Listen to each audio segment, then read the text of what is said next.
ৰাজপথত ওলাব লাগিছে ই এটা চৰম দুৰ্ভাগ্যজনক কথা আৰু এইখিনি আমি ক'ব লাগিব যে পীযুষ হাজৰিকাই আমাৰ সাংবাদিকক যেনেদৰে ভাবি দিছে সি এটা মানে মাফিয়াগিৰি যি মাফিয়াগিৰি আচলতে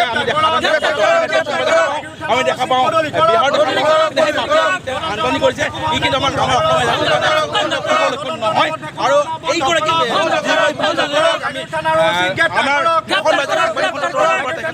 আৰু দাবী জনাইছিলোঁ সেই কৈছিলোঁ নিৰ্বাচন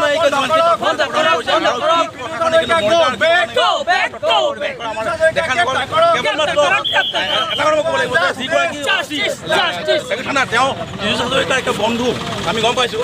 কিন্তু এই সম্পৰ্কৰ খাতিৰত তেখেতে হয়তো এই যি আমাৰ যি তদন্ত প্ৰক্ৰিয়া সেই তদন্ত প্ৰক্ৰিয়া যে গতিবিধি যে সলনি কৰি দিব তাত আমাৰ নিলিব তাত আমাৰ সন্দেহ আছে গতিকে এনে এগৰাকী অচিক ইতিমধ্যে ইয়াৰ পৰা মানে বদলি কৰাৰ কাৰণে দাবী জনাইছোঁ আৰু এই তদন্ত প্ৰক্ৰিয়াটো DSP লেভেলৰ পৰা DIG লেভেলৰ এগৰাকী যি উচ্চ বিষয়া আছে তেখেতে ইয়াত তদন্ত কৰে সেয়াও আমি দাবী জনাইছোঁ।